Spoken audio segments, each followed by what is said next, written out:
Pacific Fleet destroyer USS Lancaster was attacked and destroyed by an unknown enemy. After confirming the Soviets were not behind these attacks, the U.S. sent a specialist to scour the Pacific region to track the enemy responsible. An intercepted distress call from the Pacific Fleet attack sub USS Redfish, reporting pursuit of a massive undersea organism in the Pacific waters.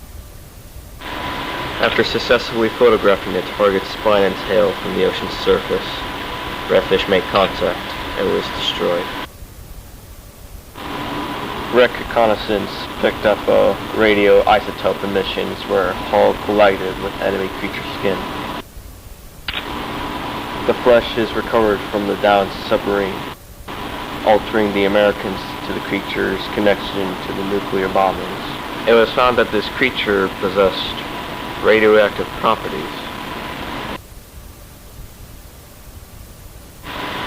It has been reported that there is a survivor from Redfish that washed ashore on a remote island called Odo. I have heard these reports. I thought to be only rumors sprouted by the only means of being nonsense. But as they grew, my curiosity got the best of me. I used a few connections to hitch myself a ride and managed to get on a supply boat. The captain was much obliged. A team of my fellow intelligence officers also came. They tolerated me mildly, unfortunately. I was well aware that I was not assigned for this detection, but I needed answers. I just had to see this for myself. The residents on Odo Island were not so different, even as a remote island away from the mainland. In context, this island's the most isolated. NU, VOQ, and even Western connections had at least mildly influenced the island. Its current generation had decently adapted to our now modern age.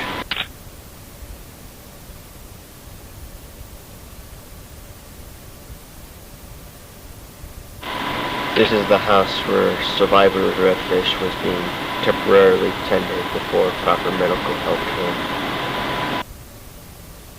He was later identified to be Richard Berga. In the Navy, he served in engineering. When I took sight of him, he looked nothing like himself in the picture. It was as if I was looking at a dead body. The man suffered a vast amount of burns, some severe. With the interviewer, I went to the room he was lying, trying to deal with his injuries by resting. We sat on the floor where he was lying. He seemingly sensed our presence. As the man beside me tried to get some answers from him, it was hard to understand him. He tried his best to reach out to us. There was something he wanted to tell us. There was something there. But all we got was, I saw fire. He said that several times between long, uncomfortable quietness between us. Every time after he says, I saw a fire, he eventually or suddenly cuts himself off. This reminded me when I first saw the causes of the bombings in Japan. At my first day of visit as war correspondent, my first day,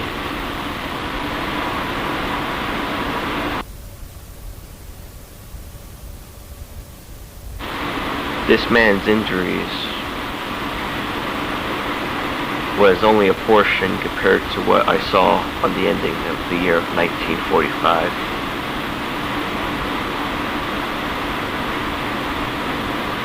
But seeing a fellow American, not Japanese,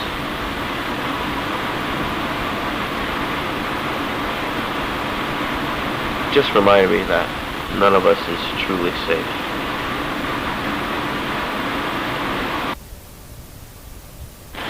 Due to an upcoming storm, it was decided that we would extend the investigation and stay for the night. That night I was outside for a daze. I noticed something.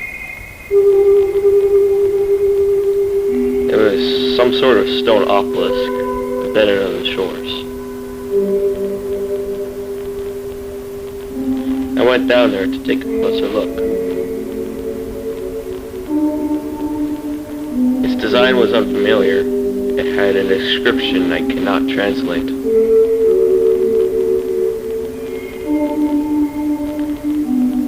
As I was taking a good look at the obelisk, a young man, a native of Odo Island, was behind me. I apologized for my intrusion. We both exchanged in Japanese. Since the occupation never taught us how to speak a language, I had to spend my free time to learn.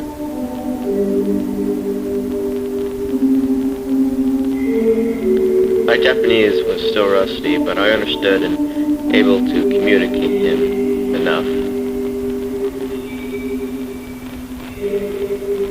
His name was Shinjiki Morita. He said that the tombstone was the first thing their very ancestors saw, and so was Kushida. Deep-sea creature who lived off the shores of the island. On days when deep-sea fish come up, Godzilla will return home. From our intrusiveness in the battles we waged, in the seas we boiled, Kushida is taking vengeance, reclaiming his domain by seeking down one vessel after another.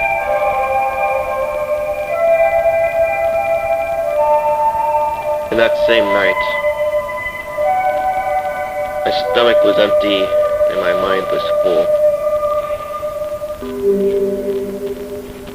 Trying to bunker down was hard to do.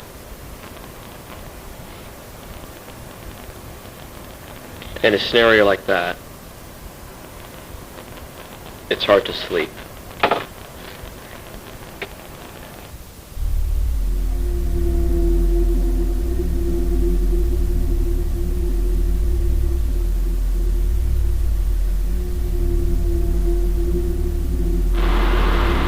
I woke up with deafening screams. I shot up from my bed and scrambled my way outside to see what's happening. I was met with a violent burst of wind and the shooting drops of rain. The storm was far from the source of distress from the people. I could barely see from the darkness and the great pouring of the rain. But I heard its roars. Screams of another world, beyond our comprehended imagination.